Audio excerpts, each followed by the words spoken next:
Magandang araw muli mga ate at mga kuya. Welcome sa akin channel, ang Kuya Nanding M. Ang Kuya Nanding M ang tuloy-tuloy na nagbabahagi ng mga karanasan, mga kwento at mga pagdinilay na sana'y kapupulutan natin ng aral. Ang babahagi ko ngayon ay tungkol sa Ebanghelyo ni San Lucas, chapter 11 verses 27 to 28. Habang nagsasalita pa siya, isang babae mula sa dami ng tao ang malakas na nagsabi sa kanya, "Mapalad ang nagdala sa iyo sa kanyang sinapupunan at nagpasuso sa iyo." Ngunit sumagot si Jesus, "Kaya talagang mapalad ang mga nakikinig sa salita ng Diyos at tumutupad nito." Ang mabuting balita ng Panginoon. Pinupuri ka namin, Panginoong Heso Kristo. Munting pagninilay. Ito hindi naman Bible study, kundi Bible sharing, kung ano yung tema na malapit sa aking karanasan na nais kong ibahagi at nagparamdam sa akin, ay nais kong ibahagi sa iba. Hindi na rin ito pang sarili lamang. Nakatawag sa pansin sa akin dito minsan yung kadalasan ay naghahanap tayo ng mga tanda, ng mga simbolo para tungkol sa Diyos, no? Kung papaano natin nakakaugnay sa Diyos. Nakita natin dito sa unang talata, may isang babae na nagsalita ng malakas. "Mapalad ang mga nagdala sa iyo sa kanyang sinapupunan at nagpasuso sa iyo." Hindi ko alam ang naisip ko kahulugan ng babae, pero ang dating sa akin, wala namang tunggalian dito. Siguro ang iniisip ng babae ay yung kasiyahan ng isang nanay na ibahagi na ang pinanggagalingan ng isang tao ay galing sa sinapupunan ng mga babae. So siguro ganun yung kanyang karanasan. Wala namang tunggalian nito at hindi naman siguro masama doon sa babae na pahalagahan ang kanyang pagbubuntis at panggaling sa kanyang sinapupunan. Pero binigyan din ni Jesus ang kahalagahan ng pakikinig. Siguro kailangan makinig muna bago magsalita ng malakas, magbahagi, at pakinggan kung ano yung sinasabi nung nagsasalita. Napaka-basic din naman, ano? Kung alam nila na si Jesus yung nagsasalita, ay dapat nilang pakinggan. Kaya ito ay isang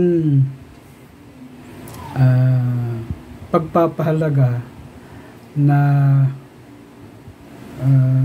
nakikinig sa salita ng Diyos at tumutupad nito. Ito yung nakatawag pansin sa akin dito. At bigla kong naisip itong salitang ito, yung nakikinig ng salita ng Diyos at tumutupad nito. Si Birhen Maria, na siya yung imahen ng ina na nagsapuso ng salita ng Diyos, isinapuso niya at tinupad ito. So si Birhen Maria ang modelo ng gawain ito. Pero sa akin din bilang Kristiyano o bilang magulang, isa din itong panyaya, dahil kung ito ang sinasabi ng Ebanghelyo, magandang pagnilayan ito at papaano ito na isa sa buhay. Ang termino nga dito, makinig sa salita ng Diyos at tumutupad nito. Ang tanong ko dito, kailan ba nagsasalita ang Diyos sa atin o nagpaparamdam? Kaya nga doon sa introduction ko, minsan naghahanap tayo ng mga experiences, mga karanasan, na kung saan ay nagsasalita ang Diyos sa atin. Meron pa tayong mga sinasabing tanda mula sa langit. Bihirang mangyari yon, no? Pero para sa akin, narito na yung tanda. Ang tanda na nagbabasa tayo ng salita ng Diyos at tumutupad ng sinasabi tungkol dito. Napaka-basic din. At ito din yung call to action ko sa aking pang-araw-araw. Kaya nagkaroon ako ng parang misyon na gumawa ng mga ganito upang magbahagi at pahayag ng nasa loob ko at maging panahon nito upang makapagbigay din ng bahagi para sa iba. Kaya isa'y pamamaraan ng ebanghelisasyon, no? Ang pagbabahagi ng salita ng Diyos at pagsasabuhay nito. Kaya sa akin, parang kulang ang aking araw kapag hindi ako nakapagbasa ng salita ng Diyos. At dahil dito ako kumukuha ng mga tanda, dito ako kumukuha ng aral na minsan pumupunta tayo sa ibang tao para sa spiritual direction, pero napaka basic nito na magkaroon tayo ng personal na ugnayan sa salita ng Diyos at pagsasabuhay nito. Kaya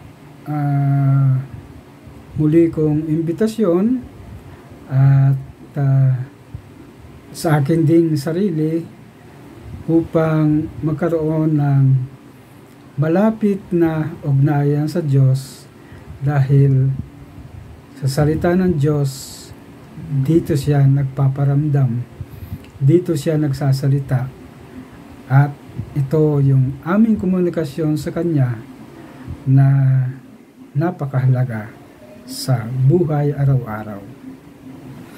So ito po muna si Kuya Landing at nagbabahagi ng salita ng Diyos at sana'y naitutupad ito. Maraming salamat po and God bless ating lahat.